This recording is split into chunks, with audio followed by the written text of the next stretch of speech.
¿Te asusta pensar en lo que sucederá después de la muerte? Nuestro destino eterno no depende de ni está determinado por la vida que hemos vivido, los pecados que has cometido o las buenas obras que hayas hecho. Nada de eso determina dónde pasarás la eternidad. Estás escuchando Aviva Nuestros Corazones con Nancy de Moss Wolgemuth en la voz de Patricia de Saladín. Hoy es 5 de abril de 2023.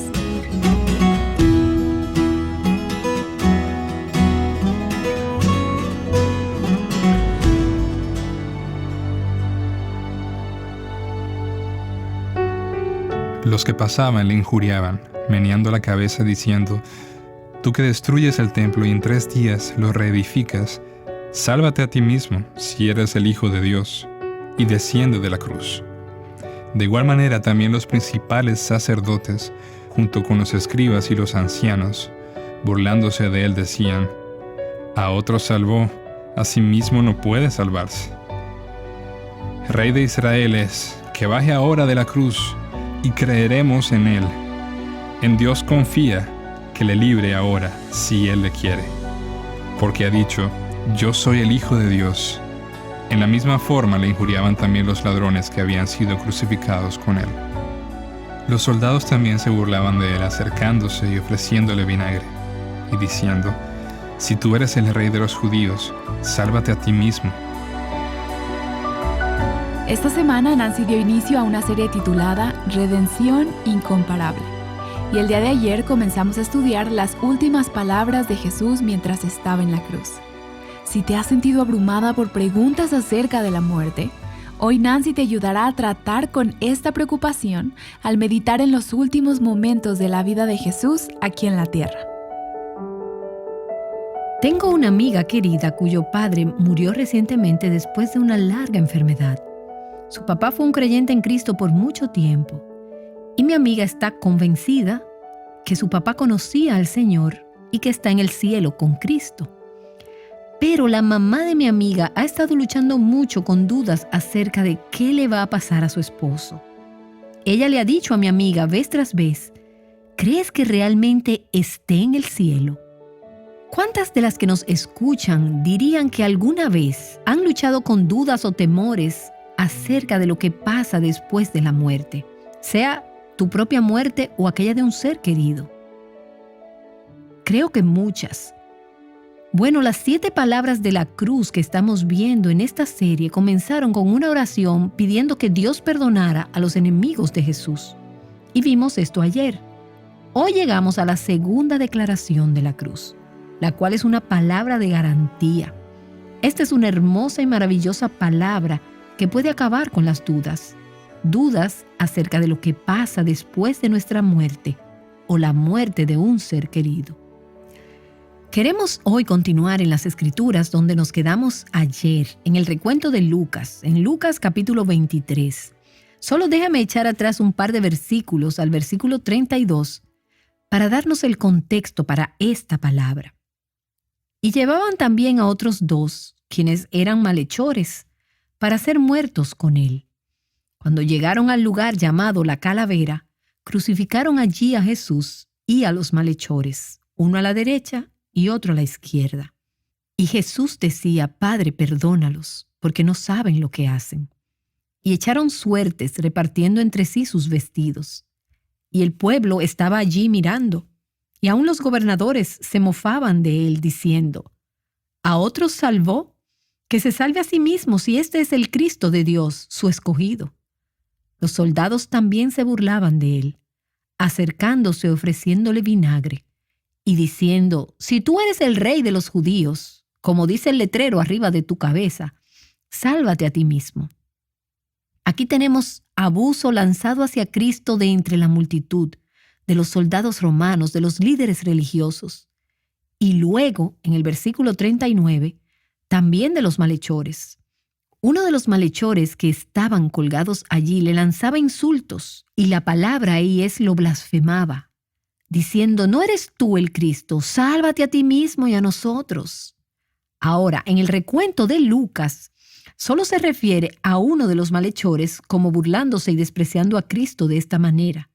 Pero si tú comparas los recuentos de Mateo y Marcos de la misma escena, te darás cuenta que no solo fue uno de los malhechores, sino que los dos se burlaban de Jesús. Dice así: en la misma hora le injuriaban también los ladrones que habían sido crucificados con él. Así que no solo fue uno, sino los dos malhechores. En sus momentos de muerte estaban blasfemando al único que los podía salvar. Y luego, en algún momento, inexplicable, aparte de la gracia interventora de Dios, uno de esos malhechores tuvo un cambio de corazón. Y eso es lo que leemos en Lucas, capítulo 23, versículo 40. Pero el otro le contestó, y reprendiéndole dijo: ¿ni siquiera temes tú a Dios a pesar de que estás bajo la misma condena? Y nosotros, a la verdad, justamente porque recibimos lo que merecemos por nuestros hechos. Pero éste nada malo ha hecho. Y decía: Jesús, acuérdate de mí cuando vengas en tu reino. Aquí tenemos una increíble imagen de la obra soberana de Dios en la salvación. Cómo la gracia de Dios penetra el corazón endurecido de este hombre. Dios le abre sus ojos, cambia su corazón y le da el regalo del arrepentimiento y la fe. Solo déjame recordarte que ninguna de nosotras hubiéramos venido a Cristo en arrepentimiento y fe si la gracia de Dios no hubiera abierto nuestros corazones, abierto nuestros ojos y nos hubiera dado ese regalo de arrepentimiento y fe. Es una obra soberana de Dios. Nosotros no lo escogimos a Él, Él nos escogió a nosotros. Y vemos eso aquí en la conversión y en la penitencia de este ladrón moribundo. Ahora bien, ¿cuándo vino este momento de cambio de corazón? ¿Qué lo provocó? Bueno, las Escrituras no nos lo dicen. En la providencia de Dios, estas cosas generalmente son misteriosas y no son vistas. Nosotros no sabemos las obras internas del Espíritu en nuestros corazones o en el corazón de alguien más. Pero piensa en lo que pudo haber ayudado a este ladrón. Había una inscripción en la cruz arriba de la cabeza de Jesús que decía: Jesús de Nazaret, el Rey de los Judíos. Era una declaración verdadera. Tal vez, al ver él esa inscripción, vio la verdad. La palabra que Jesús era el Rey de los Judíos. Quizás ahí fue cuando el primer indicio de fe fue infundido por el Espíritu en su corazón. Quizás fue que él se dio cuenta que Jesús verdaderamente era incomparable cuando escuchó a Jesús orar y pedirle a Dios que perdonara a sus enemigos. No había nadie como él. Quizás fue ahí cuando su corazón comenzó a ablandarse y volverse hacia Dios. Quizás fue cuando escuchó a la multitud decir: Él salvó a otros, que se salve a sí mismo. Quizás ese malhechor endurecido comenzó a darse cuenta que el hombre a su izquierda podría salvarlo.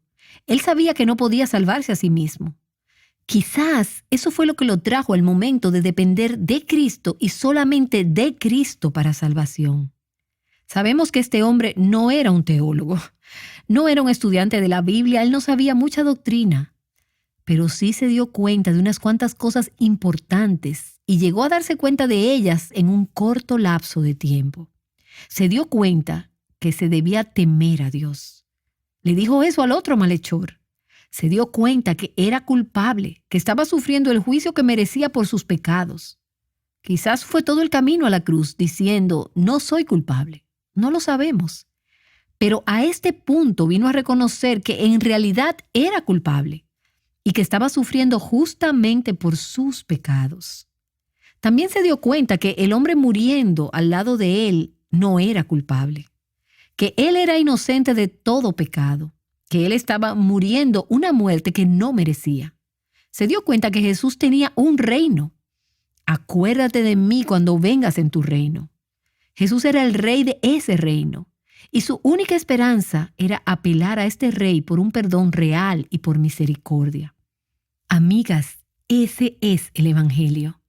Este ladrón se dio cuenta que Dios había hecho resplandecer en su corazón la luz del Evangelio en la faz de Jesucristo, y le dio fe para creer. Y estos son los dos elementos esenciales que se relacionan con toda la historia de la salvación. Y en el versículo 43, Jesús responde con la segunda declaración desde la cruz. Palabras que no solo cambiaron por siempre el futuro y la vida de este malhechor, sino palabras que por siempre cambiarían la manera en que vemos la muerte, sea la nuestra o la de otros que conocemos y amamos. Versículo 43. Entonces él le dijo: en verdad te digo, hoy estarás conmigo en el paraíso. Verdaderamente, con seguridad, sin duda alguna, esta es una palabra con intención de dar seguridad. La palabra paraíso en realidad es una palabra griega, paradeisos, que es prestada del lenguaje persa. Era una palabra usada en el lenguaje persa para hablar de los jardines amurallados, parques y jardines de placer para los reyes persas. La palabra era usada en griego en el Antiguo Testamento para referirse al jardín del Edén, un lugar donde había árboles de frutas, ríos y donde Dios caminaba con Adán y Eva. El paraíso. Y la palabra vino a referirse a un mundo de paz y felicidad, donde los justos van después de la muerte. Como resultado de su pecado, Adán y Eva fueron expulsados del paraíso. Y ahora, por medio de su muerte en la cruz, Cristo estaba abriendo la puerta al paraíso. Esta es una palabra increíble de misericordia, gracia, amor y seguridad, hablada al corazón de este malhechor moribundo. Y no es asombroso. Jesús le dijo: hoy estarás conmigo en el paraíso. Jesús le dio a ese ladrón la misma promesa que les había dado a sus discípulos más cercanos la noche anterior. Vendré otra vez y os tomaré conmigo, para que donde yo estoy, allí estéis también vosotros. Él le dijo a sus discípulos: estarán conmigo. Y eso es entendible, ellos eran sus amigos. Pero Él le dio la misma promesa a este ladrón moribundo. Y puedes ver en su palabra, en la cruz, qué tan rápido Dios responde al corazón quebrantado y contrito. Este hombre merece juicio, pero en cambio recibe misericordia y gracia. Su fe es recompensada. Jesús dijo en Juan capítulo 6, todo lo que el Padre me da, vendrá a mí, y al que viene a mí, de ningún modo lo echaré fuera. Cuando Dios planta en el corazón la fe para creer, el don del arrepentimiento, y nosotros clamamos por misericordia, Dios no dice: déjame ver si lo que tú dices es en serio. Déjame ver si puedes hacer estas 6 cosas, o pasar por estos aros, o brincar sobre estos obstáculos. No. Él es rápido para venir y salvar a aquellos que tienen un corazón contrito y quebrantado. Y de nuevo, uno de mis libros favoritos, bien antiguos, El siervo sufriente, de Krummacher, escrito en una serie de meditaciones devocionales de la cruz y escrito a finales de los 1800. Déjame leerte lo que Krummacher tiene que decir acerca de cómo esta historia termina. Los 3 crucificados inclinaron sus cabezas, y la gran separación es cumplida. Oh, el que está a la izquierda de Jesús desciende también a la izquierda, y los poderes de las tinieblas recibirán a aquel que aún en la muerte pudo insultar al Señor de gloria.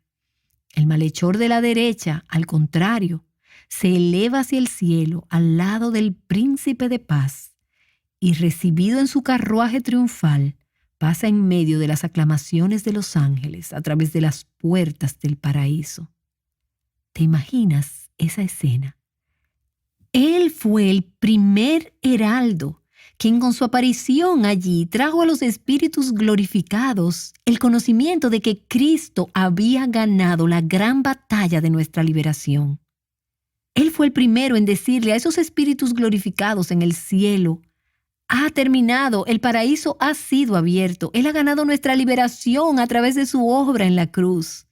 Así que incluso en su muerte, ese ladrón moribundo tuvo un ministerio para el otro ladrón y para aquellos a quienes fue a anunciar estas buenas nuevas de nuestra salvación en el cielo. Así que tenemos esta palabra que Jesús habló a ese ladrón que estaba muriendo al lado de Él en la cruz. Y qué palabra maravillosa de esperanza es esta. No solo para el ladrón moribundo, sino para nosotros. mientras contemplamos nuestra propia muerte o aquella amiga o ser querido que está muriendo de cáncer, por aquellos que están sanos, pero que un día morirán, como mi papá, sin aviso. Y ahora quiero que consideremos en los momentos que tenemos 2 preguntas restantes que vienen a la mente mientras pensamos acerca de este recuento del ladrón moribundo y de la promesa de Cristo para él. La primera pregunta es, ¿qué pasa con nosotros cuando morimos? Y la segunda pregunta es, ¿y qué de nuestros seres queridos? Primero, ¿qué nos pasa?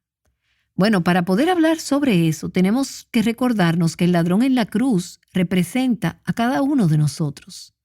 Todos hemos pecado, todos merecemos separación eterna de Dios en el infierno, todos somos incapaces de salvarnos a nosotros mismos y todos necesitamos un Salvador.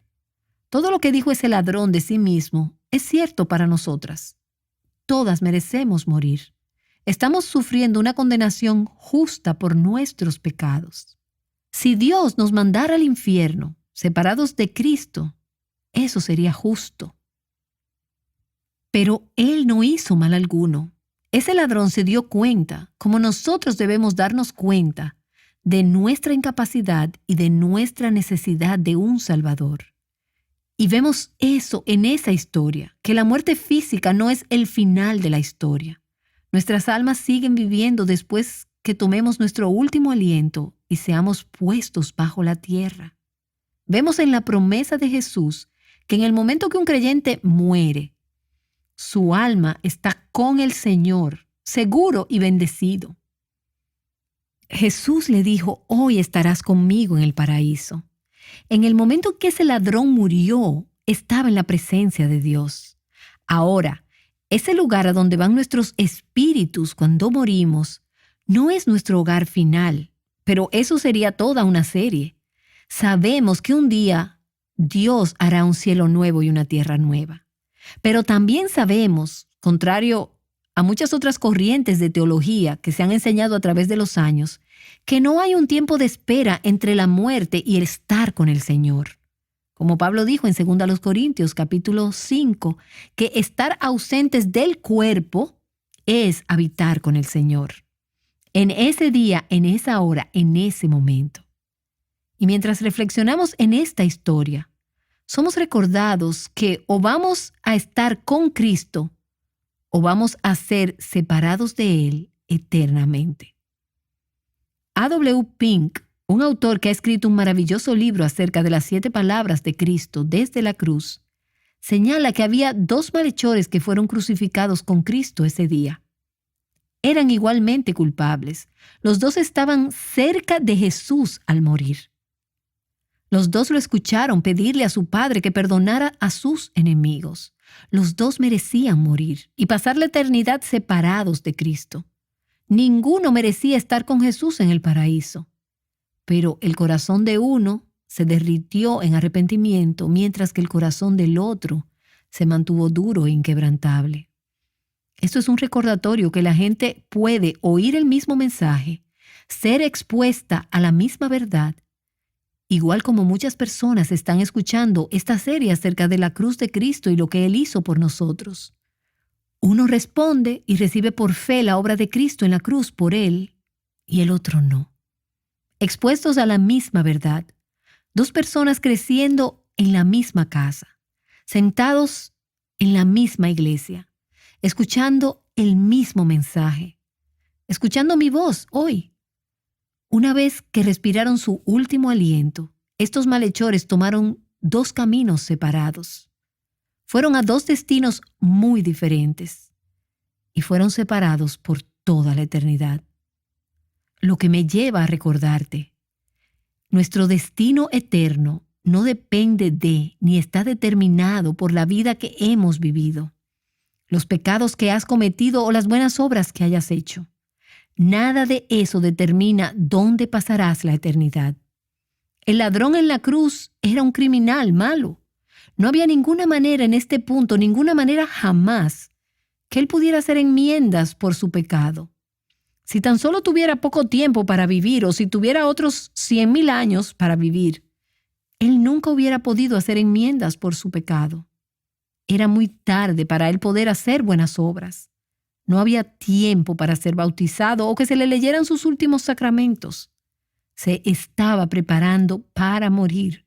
Su destino eterno, el paraíso con Cristo, no fue determinado por cómo él había vivido o por los pecados que había cometido o por algunas buenas obras que él pudo haber hecho. Nuestro destino eterno no está basado en cuánta teología sepamos. Es probable que ese ladrón no supiera nada más acerca de Cristo que lo que presenció y experimentó en esas cuantas horas colgado allí en la cruz. Al final del día, nuestro destino eterno está basado en esta simple confianza. Jesús, acuérdate de mí. Y en la misericordia de Cristo, escucharemos la respuesta: estarás conmigo en el paraíso. Ese ladrón moribundo, y otra vez les digo, merecía ser condenado eternamente en el infierno por sus pecados. Pero en lugar de eso, Jesús le prometió el paraíso. Esa promesa no estaba basada en cualquier cosa que el ladrón hubiera hecho o pudiera hacer, sino que estaba basada únicamente sobre la base de la muerte expiatoria de Jesús. Jesús tomó el castigo y el infierno en esa cruz que ese hombre merecía por sus pecados, y en cambio le dio justicia, la justicia de Cristo y el paraíso. ¡Qué maravilloso intercambio! Ese es el Evangelio, las buenas nuevas de Jesucristo. Así como dijo Andrew Bonar hace muchos años, el Señor da toda una eternidad de bendiciones para demostrar las abundantes riquezas de su gracia a un hombre que, como el ladrón moribundo, solo ha estado apoyado en él por solo unas cuantas horas. Gloria a Dios por eso. Entonces la pregunta no es ¿qué has hecho?, sino ¿qué has creído y recibido? Y mientras tú enfrentas tu propia muerte y te preguntas ¿qué pasará después de eso?, la pregunta no es ¿qué has hecho? La pregunta es ¿has creído y recibido lo que Él ha hecho por ti? ¿Has creído y recibido lo que Él ha hecho por ti? Esta es una pregunta que todas debemos hacernos. Nancy regresará en unos momentos. Ella nos ha ayudado a ver nuestra culpa y la inocencia de Jesús que puede ser nuestra por la fe. Él es la única esperanza para la salvación. Anhelamos que el glorioso mensaje del Evangelio llegue a muchas partes del mundo y que muchas vidas sean transformadas por el poder de la palabra de Dios. Bien, Nancy nos ha estado hablando hoy acerca de la palabra de garantía de Jesús. Aquí está ella para concluir con esta enseñanza. Mientras escuchas el sonido de mi voz hoy, quizás sintonizaste este programa por accidente. Solo déjame decirte, en la economía de Dios no hay accidentes. Providencialmente has sido guiada aquí hoy. Puede que hayas estado injuriando a Cristo. Puede que hayas estado viviendo como una pecadora endurecida, rebelde, obstinada. Permíteme recordarte que no es muy tarde para que tengas un cambio de corazón. No importa cuánto tú o alguien que tú amas ha pecado. Por su gracia, tú y ese ser querido pueden arrepentirse. Dios puede cambiar el corazón del más endurecido pecador. Él puede cambiar tu corazón. Así que si tu muerte es inminente o no, hasta donde tú sepas, puede que falten muchos años, la verdad es que no lo sabemos. Clama a Él hoy, reconoce tu pecado, arrepiéntete. Reconoce la perfección de Cristo y su muerte por los pecadores. Suplica por misericordia, gracia y salvación y recibe su perdón y muere en paz. No esperes estar en tu lecho de muerte. Y hablando del lecho de muerte, ¿qué de nuestros seres queridos?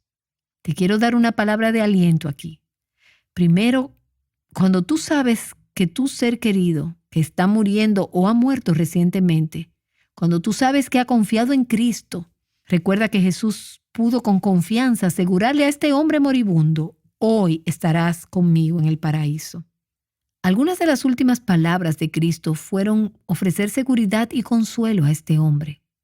Tú puedes asegurar a otros que han venido a Cristo por misericordia, puedes asegurar tu propio corazón hoy, que en el momento de su muerte, ellos estarán con Cristo en el paraíso. Pero, ¿qué si tú no sabes la condición espiritual de ese amigo o de ese ser querido? Permíteme compartir un correo electrónico que recientemente recibimos de una de nuestras oyentes fieles y que nos alienta desde hace mucho tiempo. Ella dijo: mi papá murió anoche luego de una larga lucha contra el cáncer y contra la insuficiencia renal. No puedo decir con seguridad que él fue salvo. Nunca hizo una profesión de fe en Cristo como yo esperaba.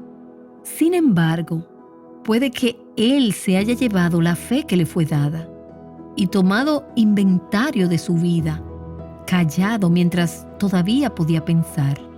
Tengo la seguridad que la palabra fue compartida con él y muchas oraciones fueron hechas por él y amor y perdón cristiano le fueron demostrados a él. ¿Qué más puedo hacer más que confiar en el único que sabe mejor, que conoce todas las cosas, quien es perfectamente justo y misericordioso? Jesús es fiel. Déjame animarte a que no pierdas la esperanza acerca de tus seres queridos. Hasta donde tú sabes, ellos están perdidos y rechazan a Cristo. Pero si has sido fiel en presentarles el Evangelio, déjame animarte a que les continúes extendiendo el mensaje hasta el último momento posible. Tú no sabes si en esos momentos finales verdaderamente respondan a la palabra que les ha sido dada. Esa palabra no debe dar esperanza a cualquiera que va a su muerte rechazando a Cristo. Debe ser de esperanza para todos los que todavía tienen aliento. El Evangelio del arrepentimiento y de la fe. Cristo murió por ti para que tú pudieras estar con Él en el paraíso. Esta es Nancy DeMoss Wolgemuth ayudándonos a contemplar la belleza del Evangelio. Mientras Jesús sufría en la cruz, Él tomó tiempo para resolver un asunto muy práctico. Él hizo provisión para una viuda que estaba a punto de perder a su primogénito. Descubre por qué esto es tan significativo mañana, aquí en Aviva Nuestros Corazones. Conociendo al Redentor juntas, Aviva Nuestros Corazones es un ministerio de alcance de Revival Hearts.